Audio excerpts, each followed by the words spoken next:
বন্ধুরা এখানে দেখেন আমরা অনেক কিছু হারভেস্ট করেছি সবজি হচ্ছে এখানে একটা স্ট্রবেরি তারপরে এখানে একটা বড় শসা তারপরে এখানে হচ্ছে মরিচ এই 1 2 3 আর এখানে এই বিগটা হচ্ছে জুকানি সো তোমরাও এরকম গাছ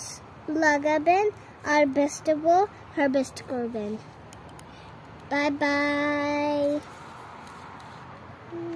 আমাদের স্মার্ট ফার্মার একদম গার্ডেনিং করে আজকে অনেকগুলো ভেজিটেবল হারভেস্ট করে ওর অনেক মজা লাগছে আসলে নিজের গাছ থেকে লাগানো 1টি 2টি তুললে মনে হয় যেন অনেক কিছু করে ফেলেছি স্ট্রবেরিগুলো ও উঠাতে পারে না স্ট্রবেরিগুলো পাখিতে এসে খেয়ে যায় আজকে মাত্র 1টি পেয়েছে এটা একদম ছোট এটা পাখি দেখতে পায়নি তো ভালো থাকবেন সবাই দেখা হবে পরের কোনো ভিডিওতে